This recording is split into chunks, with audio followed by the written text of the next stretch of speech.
Hello students, welcome back to study with Tanvi. आज हम करने जा रहे हैं हेनरी फ्योल के 14 principles of management.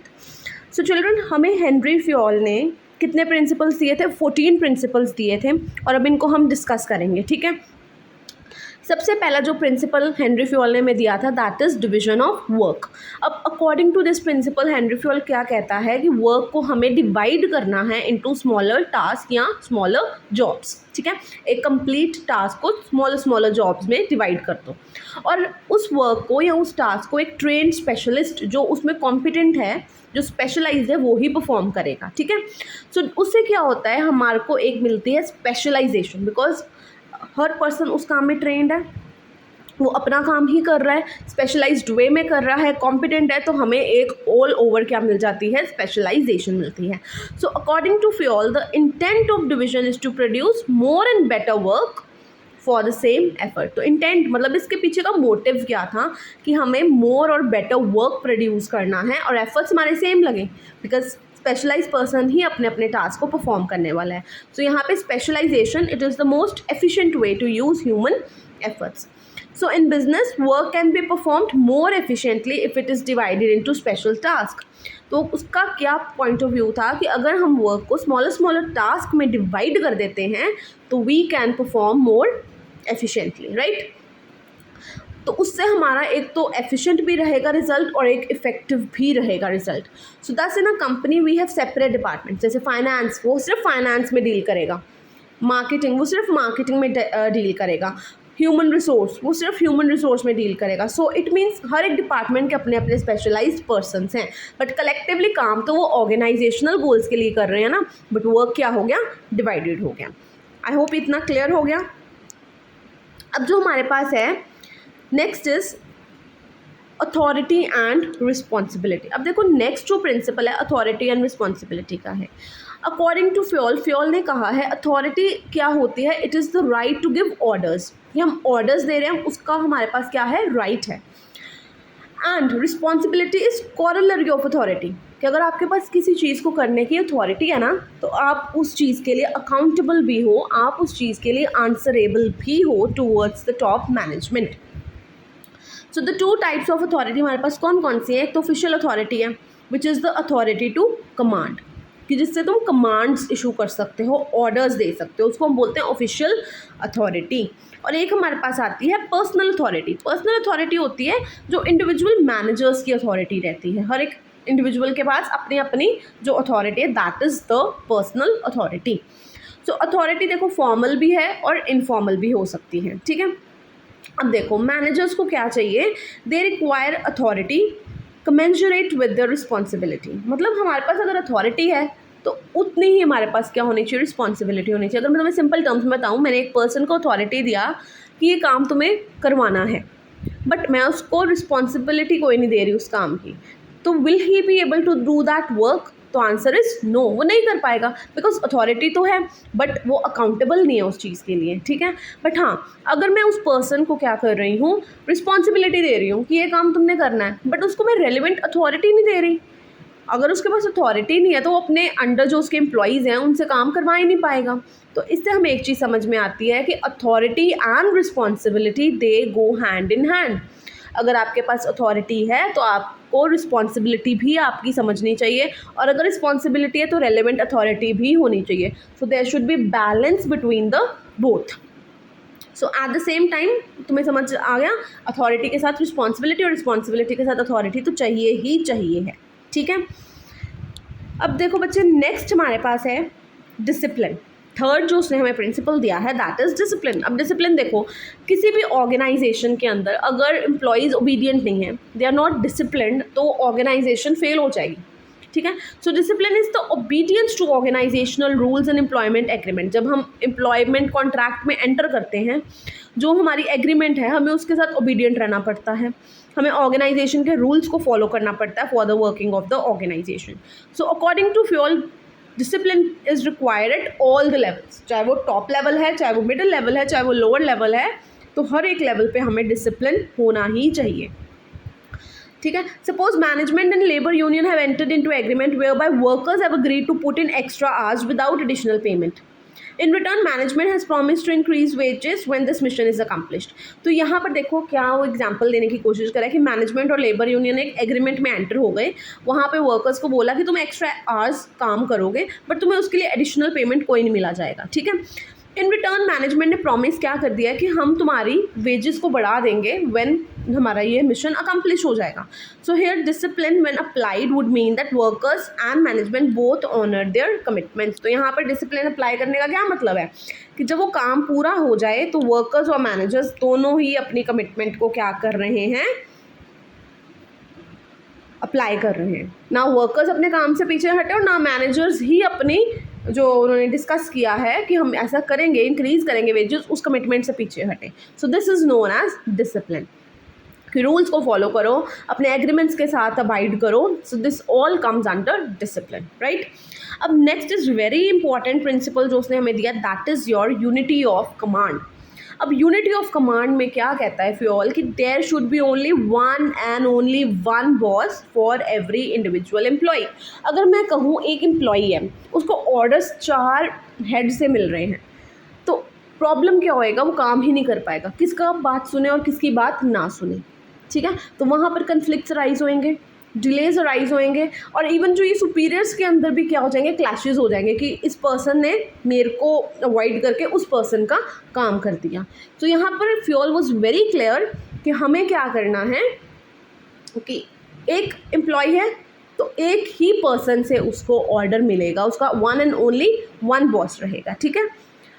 So principle states that each participant should receive orders from one and be responsible also to that superior. Fuel gave a lot of importance to this principle. इससे वो क्या कह रहा था कि अगर हम ऐसा नहीं ना करते हैं तो अथॉरिटी अंडरमाइन हो जाती है, डिसिप्लिन हमारा पूरा जेओपार्डी में चला जाता है, कुछ भी सही नहीं चल रहा उस ऑर्गेनाइजेशन में, स्टेबिलिटी हमारी थ्रेटन हो जाती है। अगर ऐसा होता है जहाँ पर मोर देन वन बॉस हो जाए तो वहाँ पर ये चीज़ होएगी ही होएगी, right. The principle resembles military organization. तो अगर हम कहें इसको कौन सी डिपार्टमेंट के साथ, कौन सी ऑर्गेनाइजेशन के साथ हम रिलेट कर सकते हैं, that is your military organization. वहाँ पर वन बॉस है, उसके अंडर वन वन बॉस है, उसके अंडर वन एम्प्लॉई है, उस एम्प्लॉई ने उससे ऑर्डर्स लेने हैं, उसी को अकाउंटेबल है वो, उसी को रिस्पॉन्सिबल है वो। तो उसको भी पता है कि मुझे बस एक ही हेड से मिलना और मुझे उसी को ही लाइबल होना, उसी को सारी रिपोर्टिंग करनी है। तो वहाँ पर एक कंप्लीट क्या रहती है, स्टेबिलिटी रहती है, और वहाँ पर डिसिप्लिन वे में काम चलता है, ठीक है।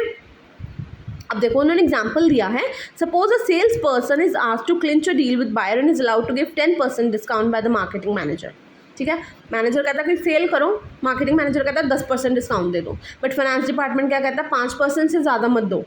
अब क्या है, पर्सन तो एम्प्लॉय तो कंफ्यूज हो गया ना कि 10% दूँ कि 5% दूँ। तो यहाँ पर क्या हो गया, अटर कन्फ्यूजन एंड कियोस क्रिएट हो चुका है ऑर्गेनाइजेशन के अंदर, ठीक है। तो यहाँ पर कोई कोऑर्डिनेशन भी नहीं रहेगा। क्लियर होगा? आई होप ये प्रिंसिपल तुम्हें क्लियर है। नेक्स्ट प्रिंसिपल जो हम आज डिस्कस करेंगे that is unity of direction. Unity of direction क्या कहता है, all the units should be moving towards the same objective. कि हमने पहले भी किया है कि मैनेजमेंट का काम ही क्या है कि इंडिविजुअल गोल्स को यूनाइट करना और एक टारगेटेड वे में उनको ऑर्गेनाइजेशनल गोल्स की तरफ पुश करना कि वो ऑल ओवर ऑर्गेनाइजेशनल गोल्स को क्या करें, अचीव करें। तो ये कैसे पॉसिबल हो सकता है, with the help of unity of direction principle, ठीक है। सो यहाँ पर क्या होना चाहिए, वन हेड वन प्लान। अगर केस स्टडी में आ जाए one head one plan, what does this principle mean, so you will explain unity of direction, ठीक है। So this ensures that unity of action and coordination, मतलब तुम्हारा हर एक काम यूनिटी के साथ और कोऑर्डिनेशन के साथ चल रहा है। एग्जाम्पल से हम समझते हैं, for example if a company is manufacturing motorcycles as well as cars, then it would have 2 separate divisions for both of them. Each division should have its own incharge, plans and execution resources. समझो इसको, वो क्या कह रहा है, company क्या कर रही है, मोटरसाइकिल्स भी मैन्युफैक्चर कर रही है और कार्स भी मैन्युफैक्चर कर रही है। तो क्या कह रहे हैं कि इन दोनों के सेपरेट डिविजन्स बनाओ और हर एक डिवीजन का अपना इंचार्ज हो, उसका अपना प्लान हो और उसका अपना ही एग्जीक्यूशन रिसोर्सेज हो।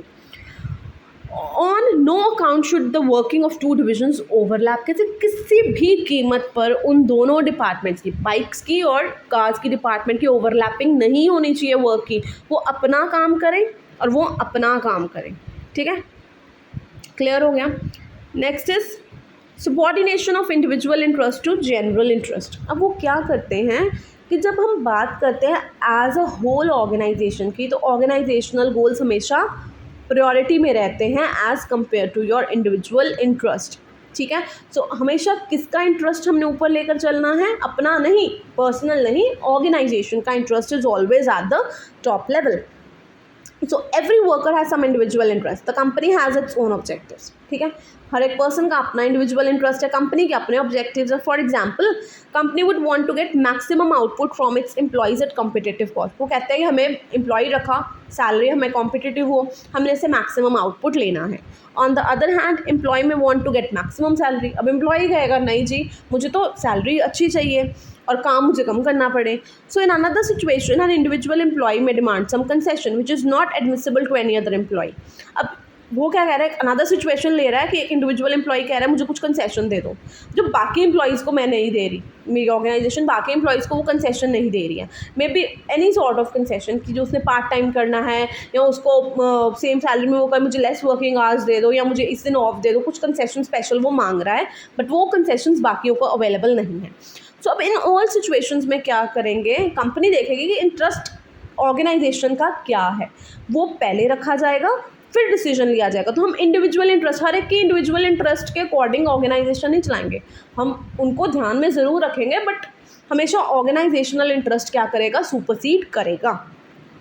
सो this is because large interest of workers and stake holders are more important. एक पर्सन के इंटरेस्ट से बेटर क्या होता है, ऑल ऑर्गेनाइजेशन का interest of various stake holders, जैसे ओनर्स का इंटरेस्ट, क्रेडिटर्स का, शेयर होल्डर्स का, हम इनको सेक्रीफाइस नहीं कर सकते एक इंडिविजुअल पर्सन के गोल्स के लिए। ठीक है, अब मैं तुम्हें unity of direction and unity of command का यहीं पे क्लियर कर देते। देखो, यूनिटी ऑफ कमांड क्या कहता है, वन बॉस होना ही चाहिए बस। ठीक है, one and only one boss, तो एक पर्सन को एक ही बॉस से ऑर्डर्स रिसीव हुए।